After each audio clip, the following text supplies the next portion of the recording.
mbokki BF Info TV nuyu nañ leen dañ doon romb rek gis ci benn mbapatu xale bu ñu tëgg fii ñu demoon reportage wàññeeku gis mbapatu xale bu ñu tëgg lii mooy prouver ni làmbu Sénégal mu ngi avancé parce que gis nga xale yi xam nga ñoom ay élèves lañu mais dimanche bi ñu ñëw fii di def mbapat pour préparer seen bopp parce que lii sport la même bu dul ay mbër sax ñoom ay sportif lañu waa koñ bi tëgg ko nag yaakaar naa ni Cissé Bale tëgg ko ak sama waa ji arbitre bi yow yaay kan noo tudd. Diop Junior. Diop Junior. yow yaay kan. Thiatou Aslem. Thiatou Aslem Diop Junior Thiatou Aslem ku supporter Diop Junior sa loxo ca kaw ana supporter Thiatou Aslem monsieur l'arbitre yow la ñuy déglu arbitre baa ngi leen di consulter ñoom ñaar arbitre baa ngi leen di xool mu ngi leen di wax li lamb bëgg ak li lamb bañ Diop Junior Thiatou Aslem ñoom ñaar ñu ngi noonu le Aslem nag xam nga mbër yàgg na fi xam nga ab Boy Bambara fii la daan ngemboo arbitre bi soufflé na Diop do arrière na génn na saako yi Diop do arrière na génn na dina am avertissement verbal Diop do avertissement verbal Diop do ñu ngay lewtoo Diop do gëddu na ko caata ngay reculer Diop do caat Diop do ngemb lu vert li caat ngemb vax bi ñu ngay reculer Diop da koo bëgg a jàpp Diop sol na ko Diop téye na ko ca kaw Diop ba ngay ras ngemb Diop sukk na Diop sukk na Diop de Thiatou Aslem ñoom ñaar ñu ngi téente génn na ko avertissement sortie verbale non combativité lañ ko avertissement non combativité sortie verbale Diop de ngay mu ngi ko mbar Diop a ngi ko ëmb Diop caat Diop ras na ngemb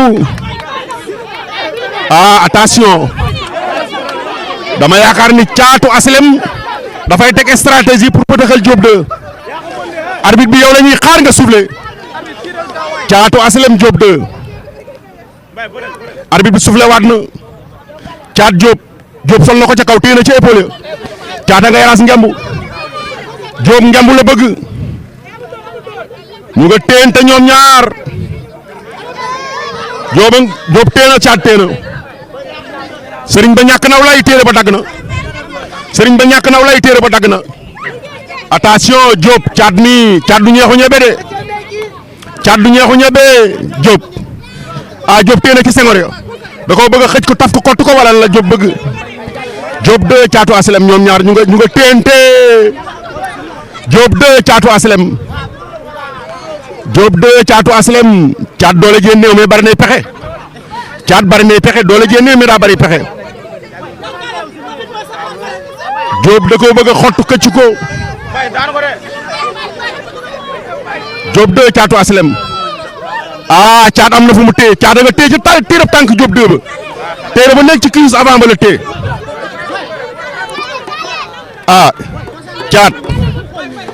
Thiat attention Diop ñu koy war ndomba takk na ko jëlam na daan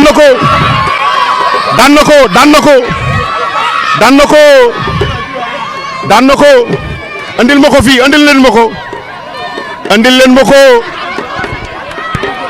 Thiatou Aslem Diop de andil leen ma ko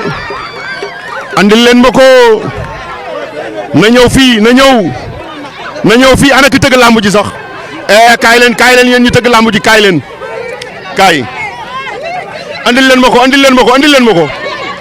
ma ko wàcce ko mais Diop daan nga mais daj nga coono de. kii maa ko mën moom kii. non yaa ko mën mais dafa am ay pexe xale bi dafa am pexe. kii nekkuma ak moom. yow ak kan la yow koo bëgg a bëreel fii nag. kii moom magam yi laa soxla. magam yi mooy ñan tuddal tur. ñoom laa soxla magam yi. booy bi mag la moo tax mu daan. mais caat ndaanaan la. mu ngi noonu BF Info TV dañoo demoon reportage rek romb gis ndeysaan. waaye xale yi daal ay terrain Baye Gaynde ñu romb fi ay xale yi mbapat lii mooy prouver ni lambu Sénégal mu ngi avancé léegi gis nga dimanche sax xale yi dañuy jël vacances mais dañuy jëw di mbapat di wane seen bopp ñu présenté leen nag ñaari mbër yi grand combat baa ngi nii yow yaay kan. Bébé Talfa.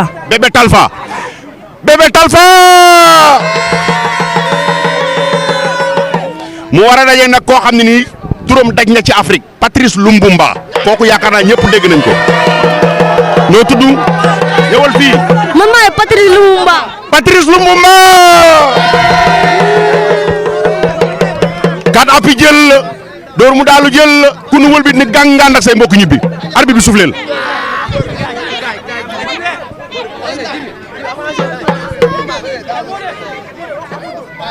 oh arbitre soufflé na arbitre soufflé.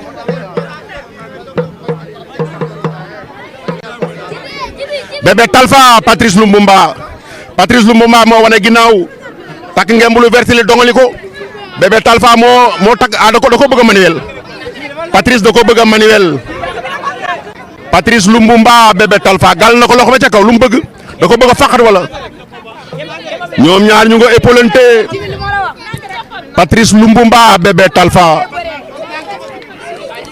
ñoom ñaar dafa mel ni li doo sol daanoogul de war na ko ndomba penalty mais xale bi ndaanaan la oh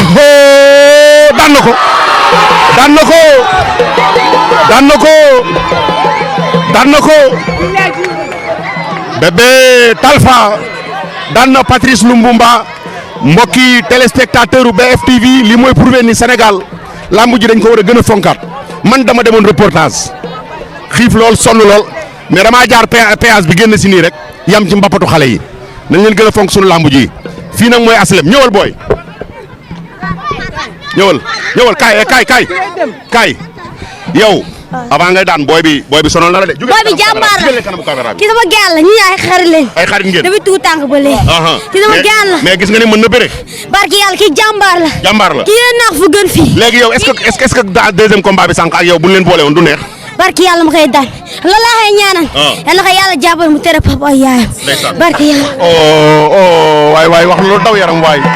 merci beaucoup.